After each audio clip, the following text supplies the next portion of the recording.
Okay, we will try again. So there we go.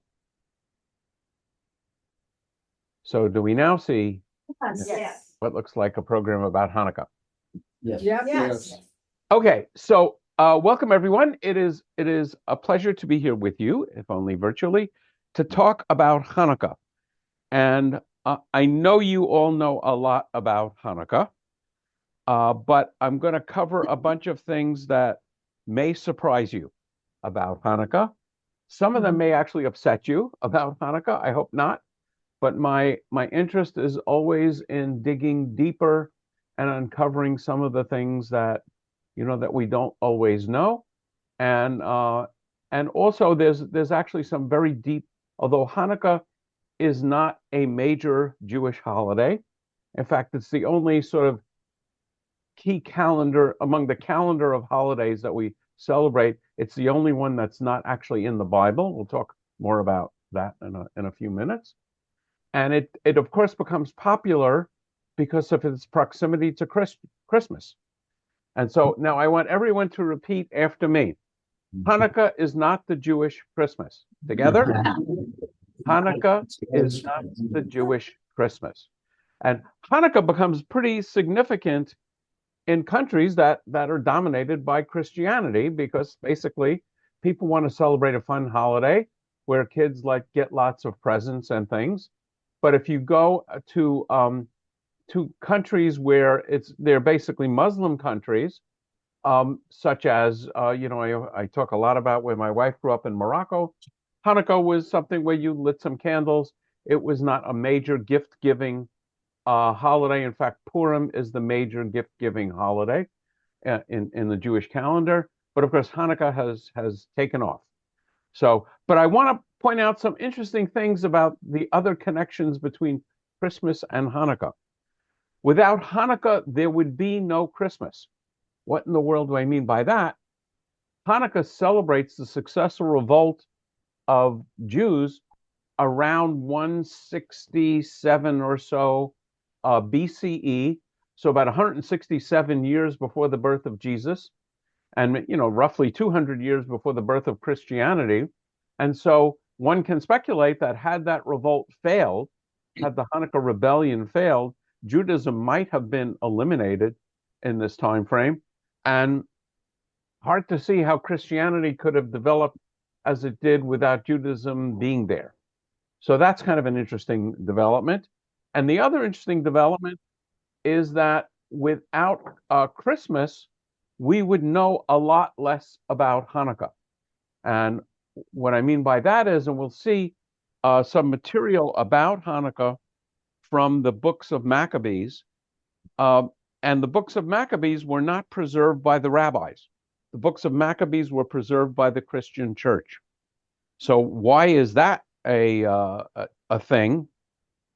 Think about what Hanukkah represents. Hanukkah represents a successful revolt against overwhelming odds, against an army that outnumbered us, resources that outnumbered us, people that outnumbered us. But the story of Hanukkah is that with faith and with God, that revolt can succeed.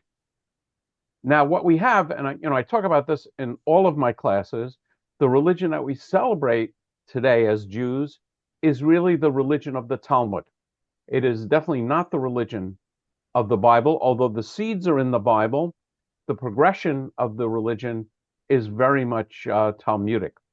And so the point I'm making is that the rabbis were the ones who decided which books were going to be in the Bible and which books were not going to be in the Bible. And before this, there were a lot of Jewish books rattling around, and those books were translated into Greek. And why? Because Jews were speaking Greek with the spread of Hellenism, with Alexander the Great. Many Jews living in this time spoke Greek, and they wanted to have a Bible in Greek, just as when we study Bible, we study it in English. So there were Jewish translations of the Torah and then the Bible into Greek. The translation is actually called the Septuagint, and the time that this took place is probably between 200 and 100 before the Common Era. And so we had all these Greek books rattling around. And then much later, the rabbis are going to decide which books are in and which books are out. And they decided that the books of Maccabees, which were part of this, would not be in the Jewish Bible. Why? Because when the rabbis of the Talmud are doing this, it is after the two very unsuccessful revolts, namely the revolts against Rome. In the year roughly 66 to 70, the Great Revolt, and then about 135 is the Bar Kokhba Revolt, and they were disasters. In fact, they were equivalent to the Holocaust. About a third of all the Jews were murdered during these revolts. The Jews were expelled from Jerusalem. The fields around Jerusalem were salted so that nothing would grow. And now you have the rabbis figuring out what should be in our Bible. And the last thing the rabbis wanted to do was to encourage a third revolt. They basically wanted Judaism to exist the way it existed after these unsuccessful revolts. So but the early church only had the books in Greek. The book Greek, biblical Greek, which is different from modern Greek, was the language of the Christian Bible, of the New Testament, and was the language that they used for what they would call the Old Testament. So they had all of these books, including the books of Maccabees and a bunch of others called the Apocrypha, and they kept them. So we would actually know a lot less about Hanukkah if the Christian church hadn't preserved these ancient books of Maccabees. There's no surviving copy of the books of Maccabees in Hebrew. And by the way, as always, while I'm going through the material, if you have questions, please don't be shy about coming up and asking them. We have a couple of people separately on Zoom, and we have our Zoom group. So a huge and very important question is, how do you spell Hanukkah? With a CH, with an H, and of course there's only one correct answer, how you spell Hanukkah, and this is it, namely in Hebrew. And I think you know the basic story of Hanukkah. There was a group, basically, with the ascent of Hellenism, you had the Holy Land conquered by the Greeks and Greek influence, and there was a king appointed by the Greeks, Antiochus Epiphanes, which is a fancy way of saying Tony who thought he was God, and he actively decided to suppress Jews and Judaism and the temple system by putting statues of Greek gods in the temple and sacrificing pigs to the temple. And this, and many Jews clearly went along with the Greek practice. There was the Greek practice of gymnasia and competition, and there was even some emphasis spent on men reversing their circumcisions by stretching the remnants of their foreskin. And that is all I want to say about that practice. But there were a lot of Jews who would go along with this, with the Hellenization of Judaism. We would call it assimilation. But clearly there were some Jews who did not want to go along with this, and they were led by a group of the Maccabees. And I think you know the story. The revolt was successful. And the way the legend goes, and we'll see where it appears in the Talmud, when they finally succeeded in conquering the Greeks, they cleansed the temple, and the temple was a disaster. In fact, there are some scholars, I came across a theory that the Western Wall tunnels, which some of us have been able to tour, these are giant tunnels under the Western Wall, were actually built to bring water to the Temple Mount so that the temple could be cleansed. That's how bad it was. And of course, the story goes on that once the temple was ready, they wanted to light the Ner Tamid, the continual light, and they found only one vial of pure oil, which would last for one day. And they went ahead and lit it anyway. And lo and behold, there was a miracle of Hanukkah that the oil lasted for eight nights. And I think you heard Adam Sandler singing about that just a few minutes ago. 8 crazy nights. Okay, so that's the basic story. The word Hanukkah means dedication. Lots of people don't know that. And it's the dedication of the temple. But in fact, of course, what in this case, and we're going to talk more about this, it refers to the rededication of the temple. We don't have any holiday celebrating the initial dedication of either the first temple or the second temple. So here's a little chart on different ways to spell Hanukkah. In case you're wondering about it, there are lots of ways. The most common way is with an H and two Ks. The next one is with a CH. Of course, in English, there is no exact equivalent to the in Hanukkah. So, and there's a bunch of other ways to spell Hanukkah. I think you basically, some very basics about Hanukkah. I'm going to have a little video on how to light a Hanukkah candle. There are actually 9 candles associated with Hanukkah. You have one for each night of the holiday, and we'll see how they're placed as we fill them with candles. And the purpose for the candle is, of course, in ancient times these would be oil lamps. The purpose for lighting the lights of Hanukkah is to publicize the miracle. So you're actually supposed to place your Hanukkah in a place where it can be seen by others to publicize the miracle. And a little bit of definition, the word menorah is a generic word for a candelabra or an oil lamp. The special one for Hanukkah is called the Hanukkah. And in terms of a dreidel, here is kind of a standard dreidel. It has 4 Hebrew letters on it standing for the phrase Nes Gadol Hayasham, a great miracle happened there. And if you go to Israel, I know you can't see this so well, but here is the letter. Let's see, where's the pay? Yeah, there's the letter pay.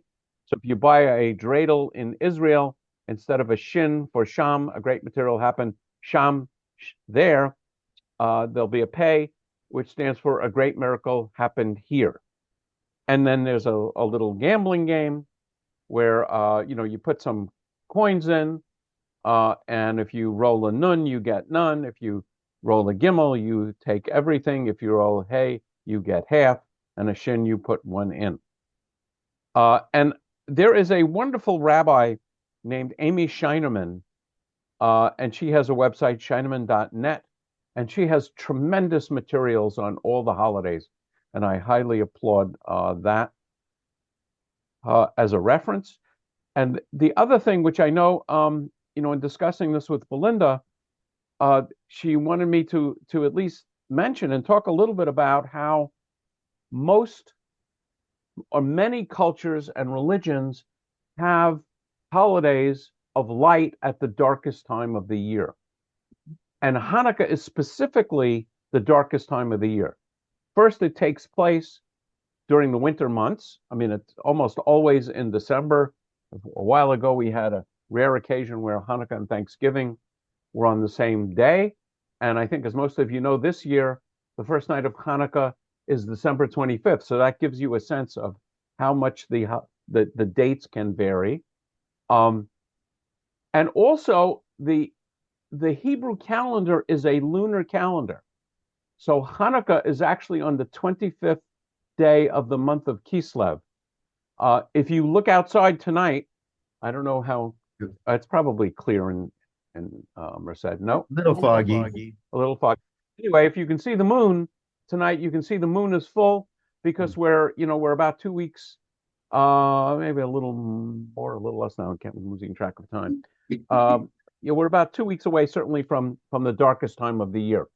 So Hanukkah starts roughly the first day of every month is the new moon, namely a dark moon.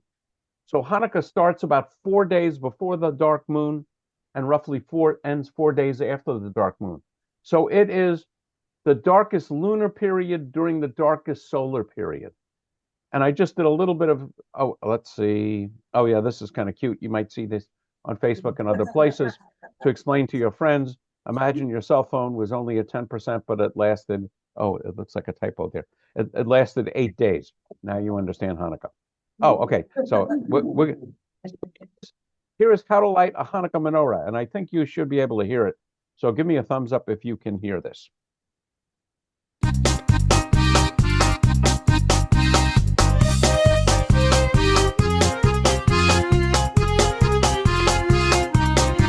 Okay, so the first thing we just saw is let me just close that. The first night of Hanukkah, the candle is here. So second night of Hanukkah, the candle is here. Third night of Hanukkah, the candle is here. So you add candles in this direction, like you're reading Hebrew. But as you'll see, we light the candles. So we always light the newest candle first, and we light the candles with the shamus candle. Let's go on again.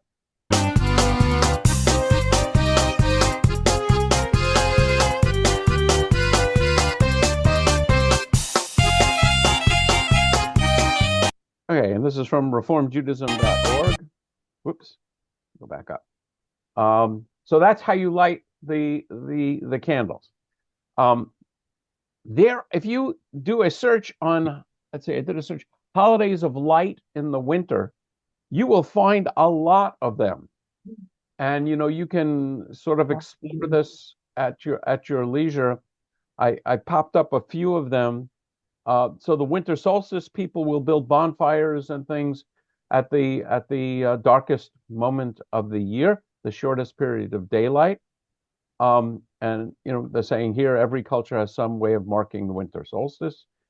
So there's a holiday of Kwanzaa, African American history, fairly recent holiday from December 26th to January 1st, based on ancient harvest festivals. And again, 7 candles lit daily. Very much like Hanukkah. Lunar New Year is another holiday celebrated in Asian cultures, Tet in Vietnam and other names in other cultures. Diwali, which I think is Hindu and Sikh, and it's very much fireworks, electric lanterns, and so on. Also in roughly this time of year, this one is October. And then St. Lucia Day. Lucia means light in Scandinavia, returning daylight hours. And okay, so I want to, so actually before I go on, any questions or anything going on? So you know a lot of Hanukkah songs, from traditional ones to Adam Sandler. So I thought I would play for you a song in Ladino.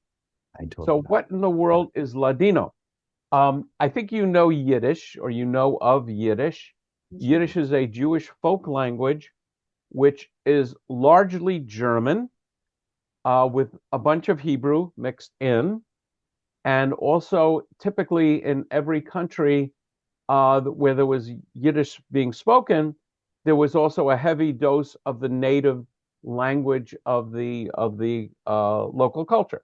So if we were talking about Chechnya, what is now the Czech Republic, there would be Czech in there, and so on. So that's Eastern European Ashkenazi Jews.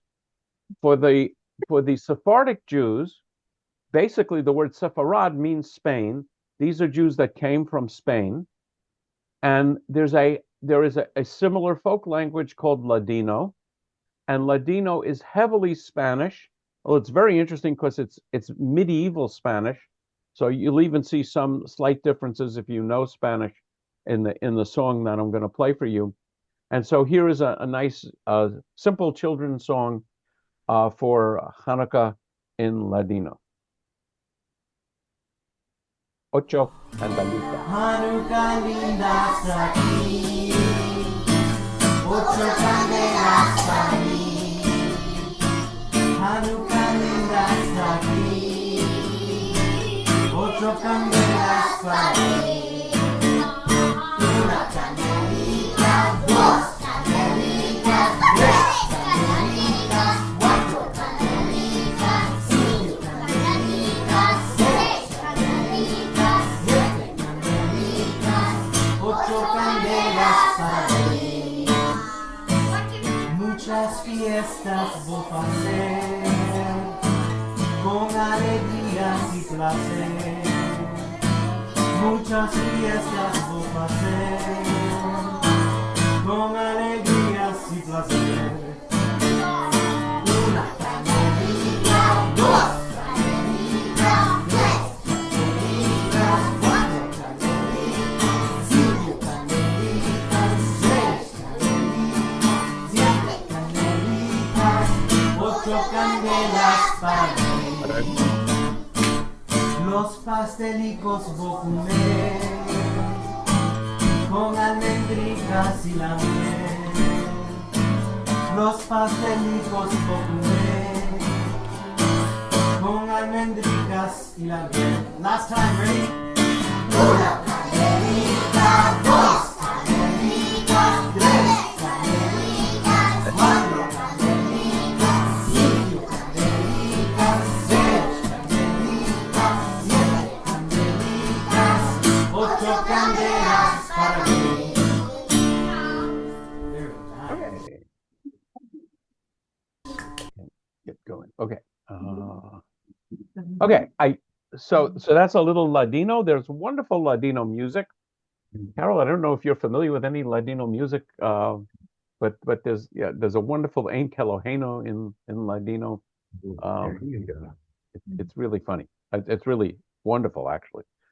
So I think you know the basic blessings for Hanukkah, but I certainly want to go over them.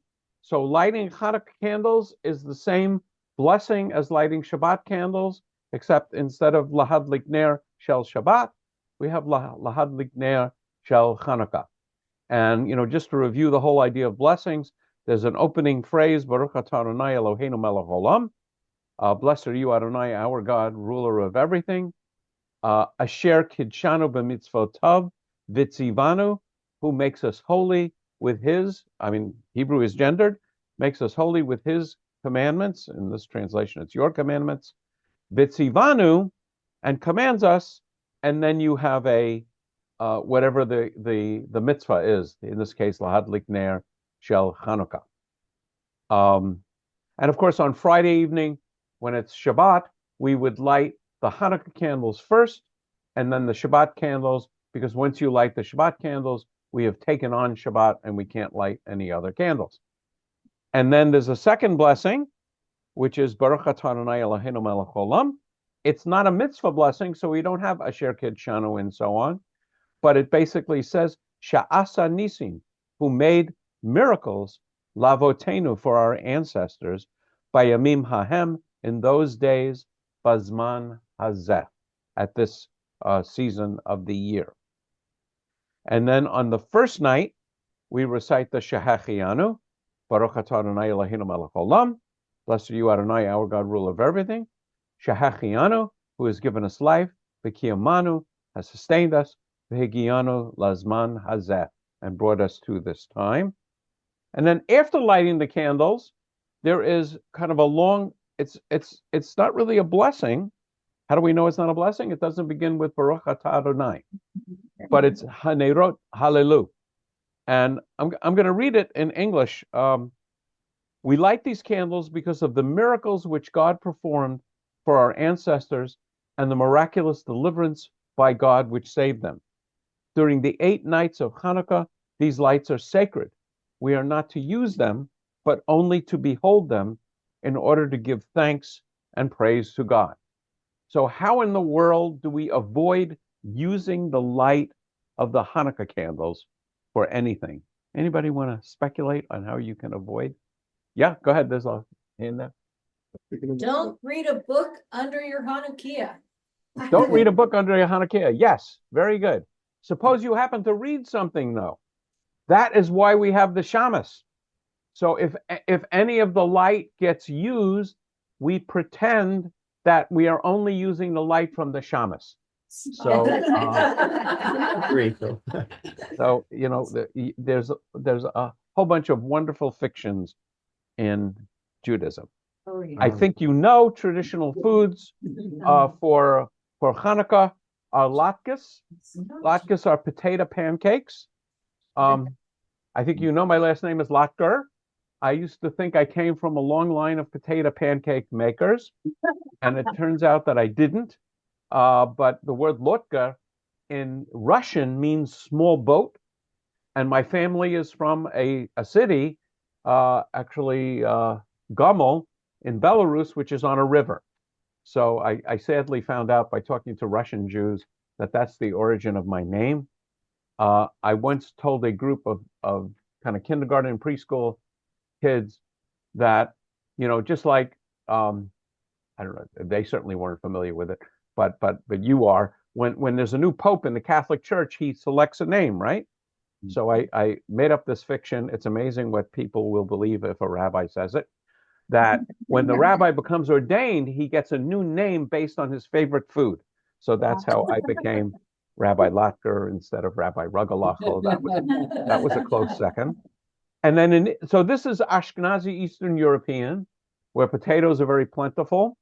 In Israel, you have jelly donuts.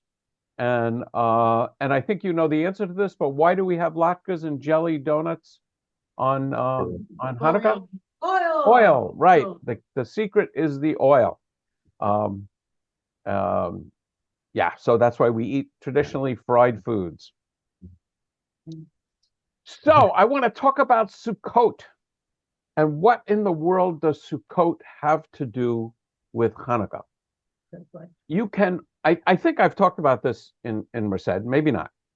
But in biblical times, Sukkot was a most important holiday, probably even the most important holiday, because Sukkot was a holiday when we started praying for rain. It all has to do with prayers for rain.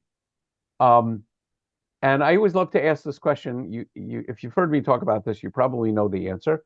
So the question is, when do we pray for rain? The climate in Israel is actually quite similar to the climate in California.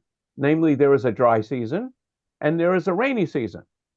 So I'm going to ask you to raise your hands and vote here. So how many of you think we pray for rain during the dry season? Raise your hands.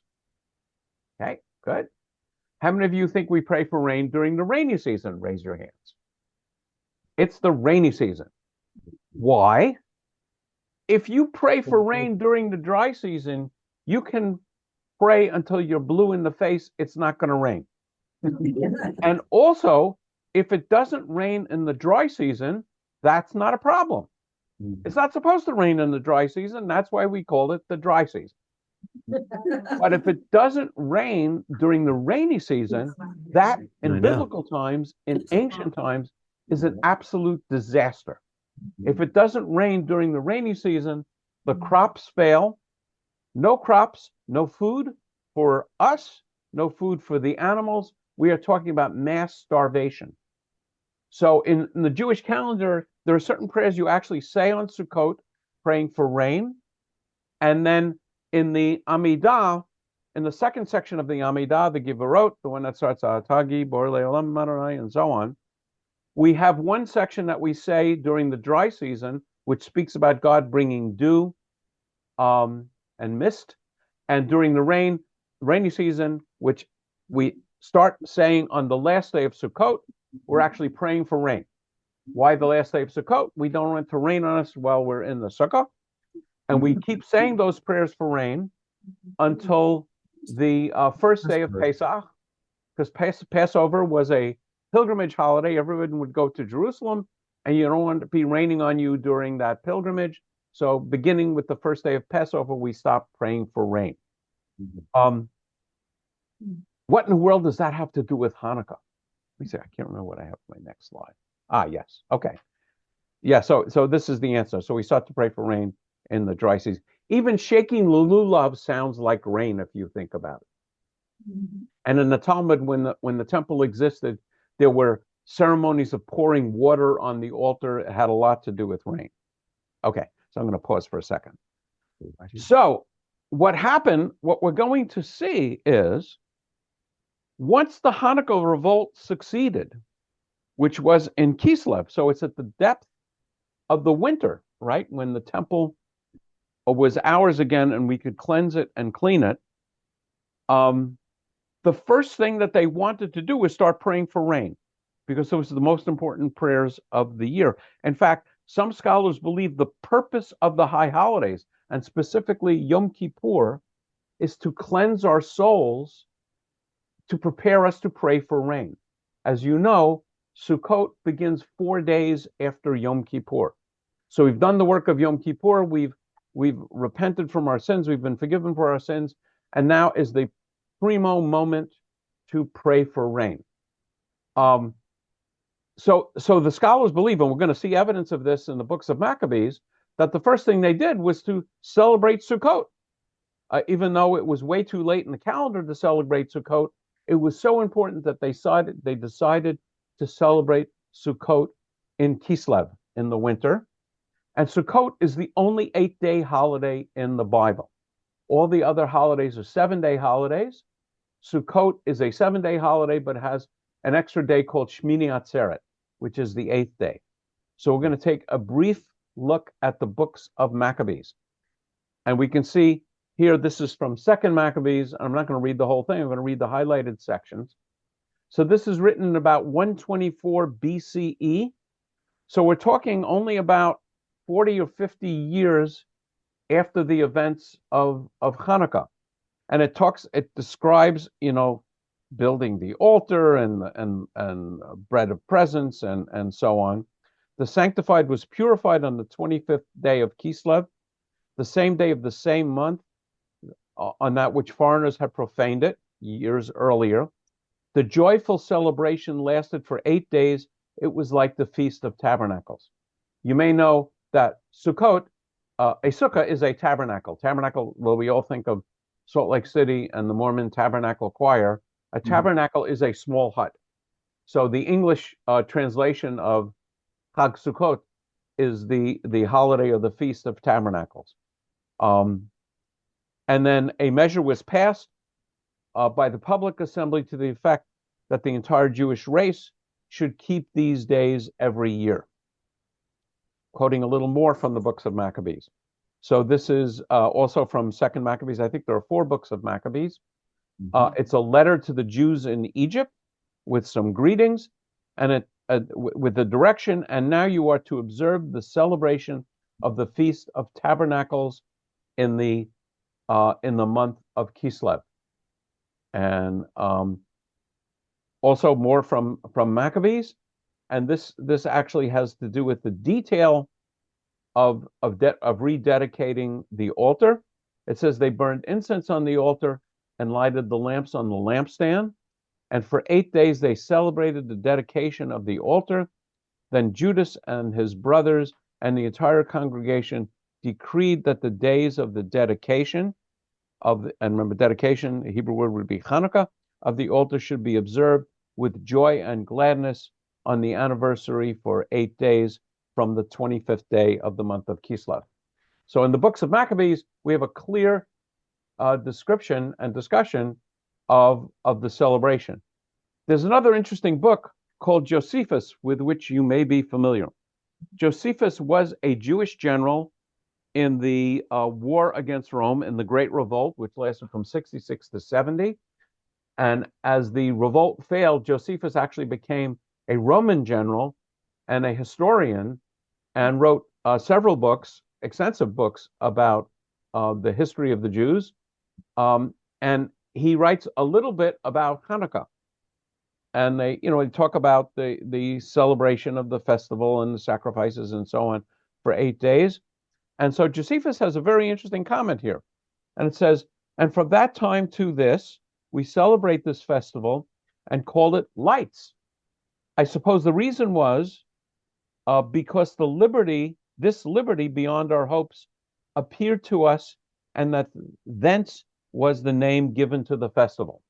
So in the time of Josephus, which is maybe 200 years or more after the Hanukkah revolt, the successful revolt, Josephus is wondering why people called it the Festival of Lights. And for me, the most interesting part of this is he doesn't know. And he speculates that it may have been like the burst of freedom seemed like light to him. There's actually another, so now we're going to get, since we're studying ancient text here, from the Babylonian Talmud, that's what BT stands for, in Tractate Shabbat. Now, this part of the Talmud was written anywhere from 200 to 500 of the Common Era. So now we're talking about 400 to 700 years after the event, and it's in Shabbat. So why is there a discussion of Hanukkah in Shabbat? the reason it's there is that in this part of the Talmud, they are discussing what materials we are allowed to make the wicks of Shabbat lights out of. We would say Shabbat candles. Of course, during this time, they would be oil lamps.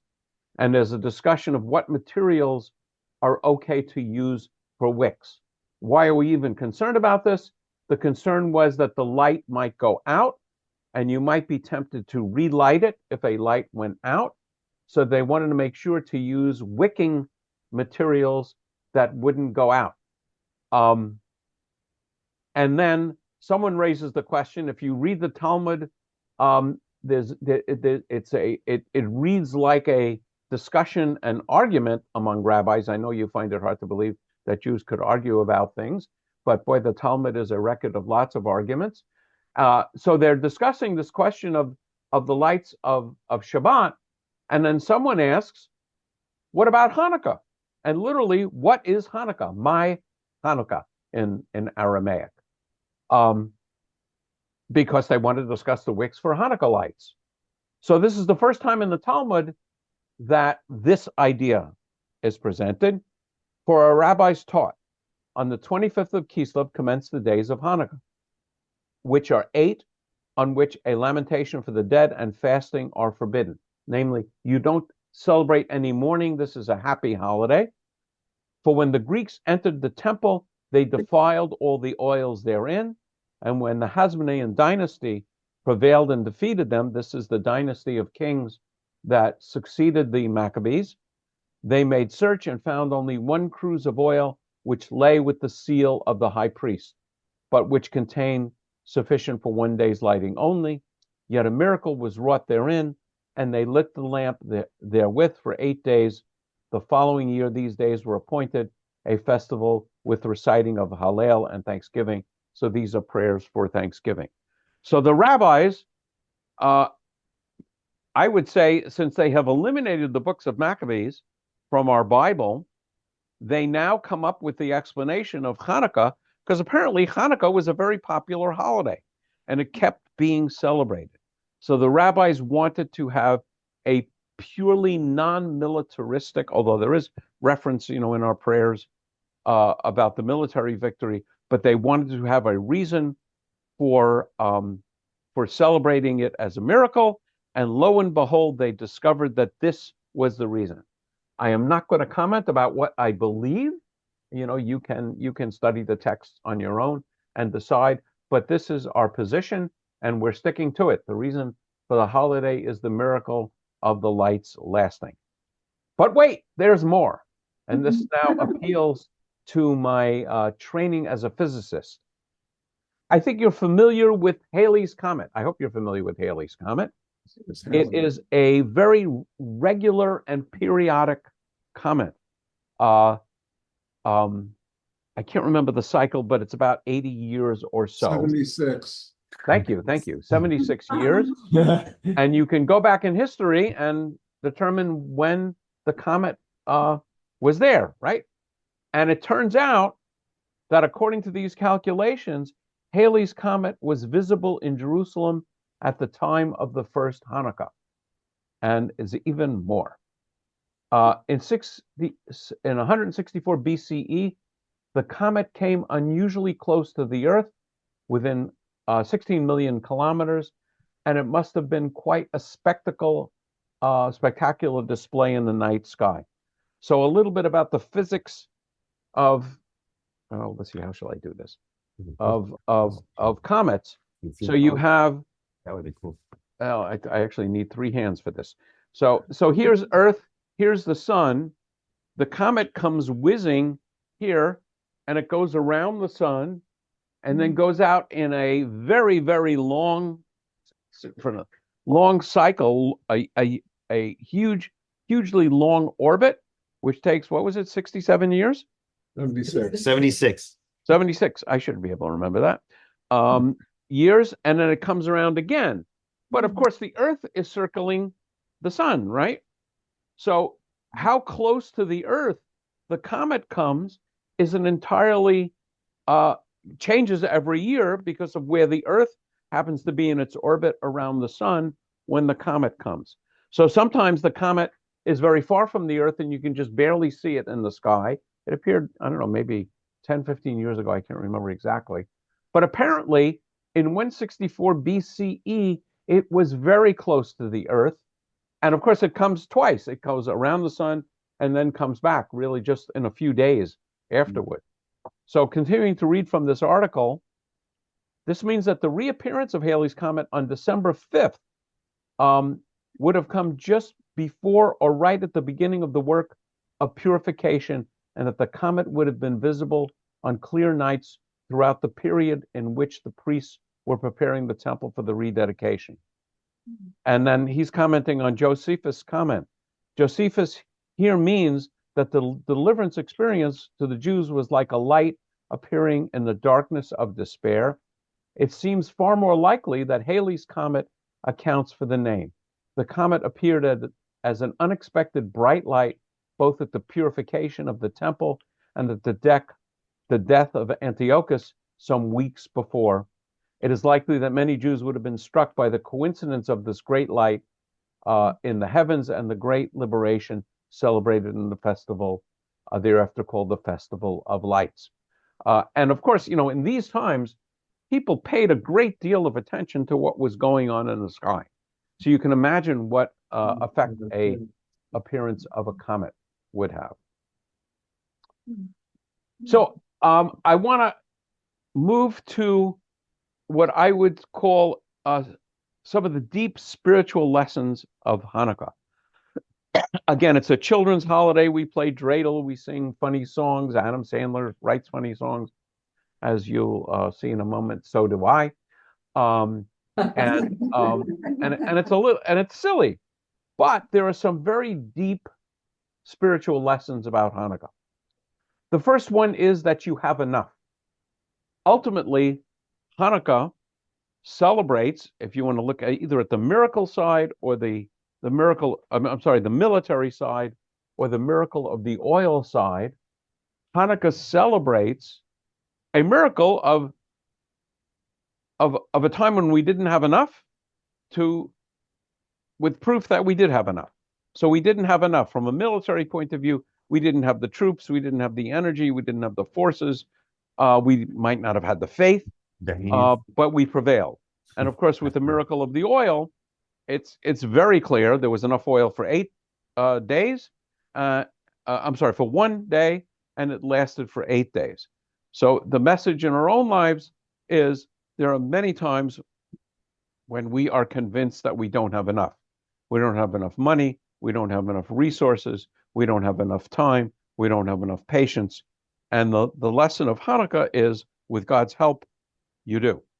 But I think even more interesting and important is the idea that what was impure can be made pure. So think about the holiday of Hanukkah. It's a holiday we continue to celebrate, and it means dedication, but we're not celebrating the initial dedication of the temple. We are celebrating the rededication of the temple. There were 2 temples in Jewish history. Solomon's temple, built presumably sometime around, if I had to guess, I would guess 1000 BCE or so. And that temple lasted for several hundred years, was destroyed by the Babylonians. It was dedicated, in the Bible, it discusses the original dedication of the temple, but we don't have a holiday celebrating it. The temple was then destroyed by the Babylonians in 586 BCE, and about 50 years later, the Persians, which conquered the Babylonians, allowed the Jews to return and rebuild the temple, building what's called the Second Temple. Presumably there was a dedication, but we don't have a holiday celebrating that. The holiday that we have celebrates the rededication of the temple, a temple that had been horribly made foul and now had been purified. So the lesson is, what was impure can be made pure. What was unholy can be made holy. I often think about this when I work with Jews or others that are in recovery, and recovery from various kinds of addictions, whether it's alcohol or drugs or other addiction. And the 12-step program certainly focuses on a higher power and God. but it points at the idea that it's not hopeless, that although things are bad in your life and horrible in your life, they can be made pure again. I think about it as a holiday of healing and recovery. And when I counsel people who are going through chemotherapy and they're fighting off a cancer, and the cancer, is a nightmare, and the chemotherapy is a nightmare. And Hanukkah for me is kind of a spiritual guide to this, that at some point in time there may well be, and hopefully will be, a cleansing. So those are, I would say, deeper spiritual lessons of Hanukkah. Let's see what's next. Yeah, so along those lines, here is a picture, very moving one, which you may see around this time of the year. I'll just read the caption. I'm not so sure how well you can read it. The iconic photo of a Hanukkah menorah with Nazi flags. There's a Nazi flag waving across the road, taken by Rachel Posner, the wife of then Kiel Rabbi Akiva Posner in Kiel, Germany in 1931. So think about the utter destruction and disaster of the Holocaust. The congregation where I'm a scholar in residence in Thousand Oaks, just the cantor actually came back on a trip to Eastern Europe, and we in Thousand Oaks have a Czech Holocaust Torah. I don't know if you know much about the Holocaust Torahs, but basically after World War II, I think it was an English company or a charity created to rescue Torahs that had been hidden and managed to survive the Holocaust. And they were repaired and ultimately placed on loan. This entity still owns the Torah scrolls. And many congregations, I think there's like 1,000 of them. There's not an infinite number, obviously, have them. And Temple of Elohim in Thousand Oaks has one. And the cantor just led a trip to Eastern Europe, and they visited the town in the Czech Republic where this Torah originated. And he wanted to bring the Torah with him so he could read it in its home. And there was a great story that he was told, no, we can't do it. The owners of the Torah, which is the scrolls, preservation trust, and insurance questions and everything else make it absolutely impossible. And this cantor uses the Torah for all of the bar and bat mitzvahs that he conducts. And so unbeknownst to him, so he took actually photographs of some sections of the Torah that he was going to read in this synagogue. The synagogue has been preserved and restored in I can't remember the name of the I think it's Katowice, but I could be wrong about that, in the Czech Republic. And unbeknownst to him, a group of congregants secretly shipped the Torah there. So when he opened the ark to actually take a yad out of the ark, there was the Torah. And so they had a reading of the Shema and the V'ahavta in that synagogue where this Torah, which is speculated to be between 200 and 400 years old, had spent its life. So for the first time in several hundred years, this Torah was read in the Czech Republic. And of course, you have this nightmare of what happened in Germany, and it's almost impossible to imagine anything worse for Judaism and the Jewish people than the Holocaust. And, here is a picture of the Vandenberg gate today, not the Vandenberg. I can't remember now the name of the gate. I'll remember it in a moment. But basically, in the heart of Berlin, there's a Hanukkah lit. So ultimately, that says the same thing to me as this miracle. I mean, that you can have in only a fairly short period of time, from 1945 to the present, you can have Jewish life coming back to life in Eastern Europe and even in Germany. So I have a question for you. We celebrate 8 nights of miracles. I think Adam Sandler talks about 8 crazy nights, right? We celebrate 8 nights of miracles. But the first day's burning was no miracle, right? There was enough oil for the first night of Hanukkah, for the first 24 hours. So the fact that it lasted the first day, or the first 24 hours, I'll just say, was no miracle. But we celebrate 8 days of miracles.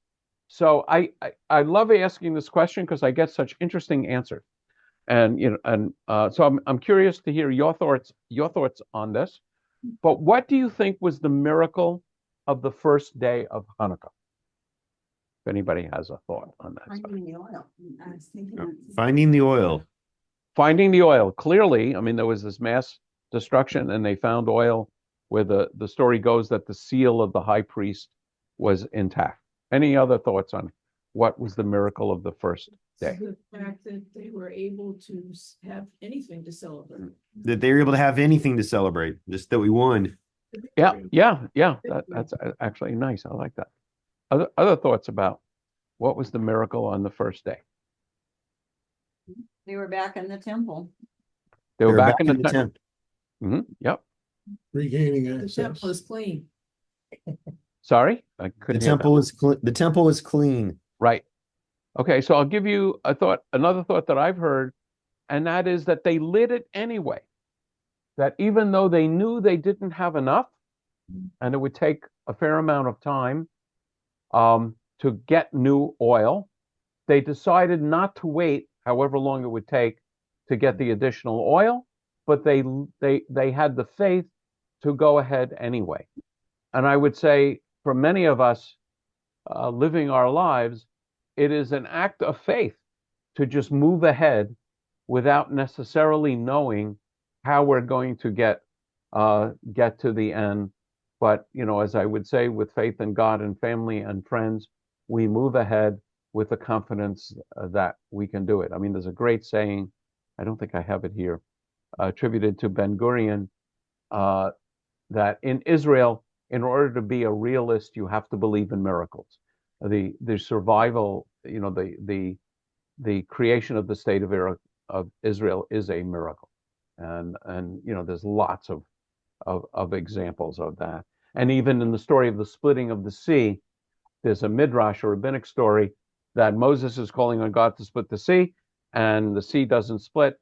But there is one guy, Nachshon ben Aminadav, who steps into the water and starts walking ahead, even though the sea is still there, and that's when the sea splits. And by the way, that was the Brandenburg Gate that we just saw, not the Vandenberg Gate. So the miracle on the first night is that our ancestors had the faith to go ahead and light. You just see, okay. So, any questions on the serious part of the presentation? One of the things I think that I write silly songs. Do you guys know this about me? Yeah. Oh, you don't? Okay. So I get lots of requests about my silly songs, but I do them anyway. So I actually wrote 2 shows for Dad Elohim. One was about the 2,222-year-old man. You know, the 2,000-year-old man. So I added a few years, and I played this guy coming back to report that all Christmas songs were originally Hanukkah songs. I bet you didn't know this. You didn't know this because it's not true. So I have a whole list of these Christmas songs that are really Hanukkah songs, and I am going to inflict a modest example. On the first Hanukkah, the temple was dark. We had scrubbed it and cleaned it and polished the ark. And when everything was set, then we looked for holy oil. We asked priests, cantors, rabbis, and even the oil. No oil, no oil, no oil, no oil. We were cranky, unhappy, be each boy and each goyle. No oil, no oil, no oil, no oil. Just one sacred jar in all Yisrael. So we poured it in the lamp, said a bracha, and lit it. And oh, miracle of miracles, that one small jar did it. Lasted all of 8 long days, till we got more from the store to light our ner tamid forevermore. No oil, no oil, we didn't need no more oil to light our ner tamid forevermore. So that's one example, as you now are rethinking about whether to ever invite me back. I think you may know that I am a volunteer chaplain for the Ventura County Fire Department. Yes. Yes. You know this about me.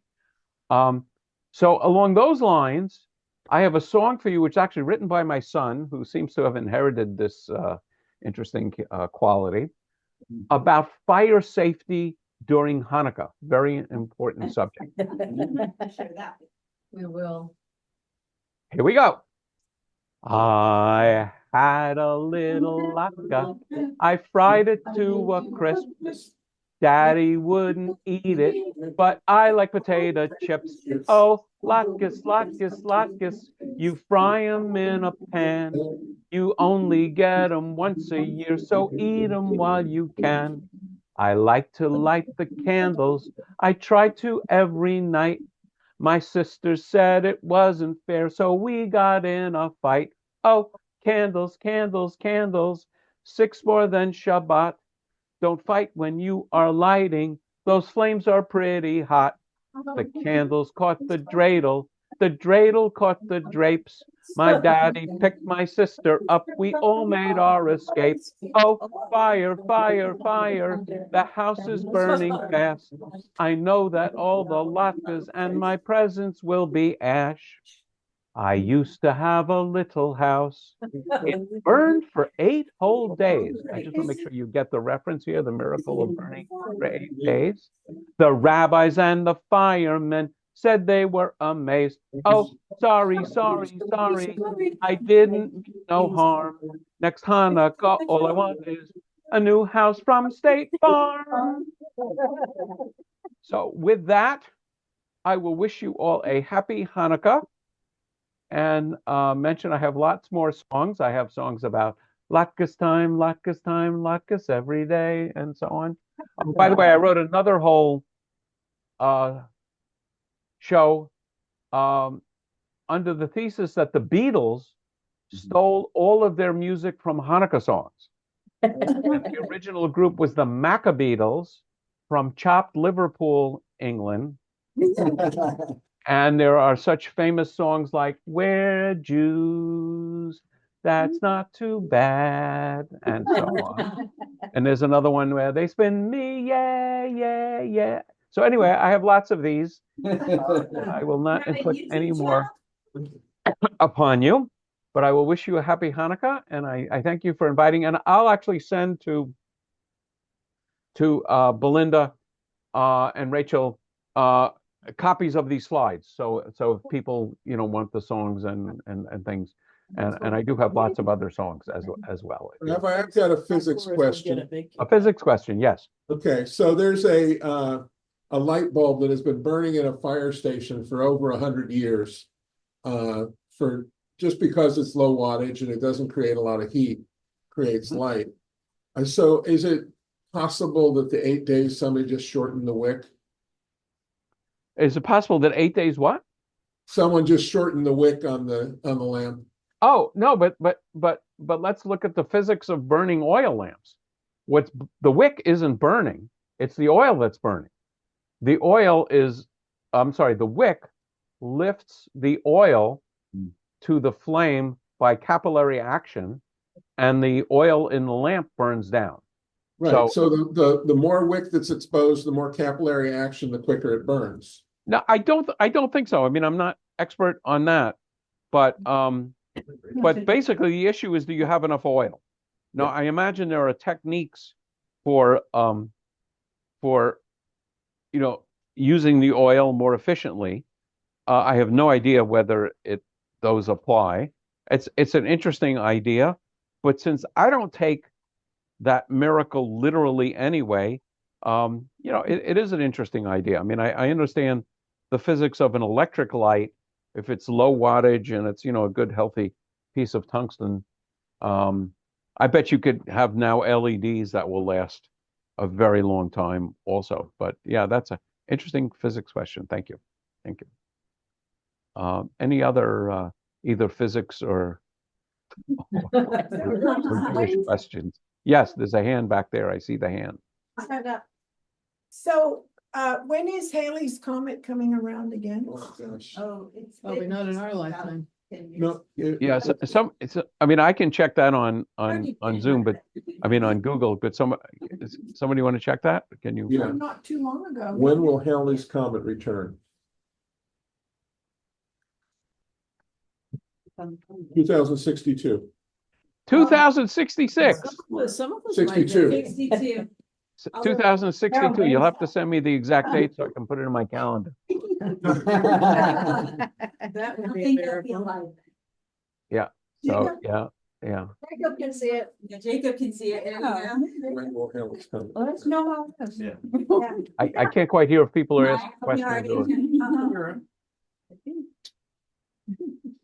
Okay, I'm going to do one more song for you. Okay. Let's see.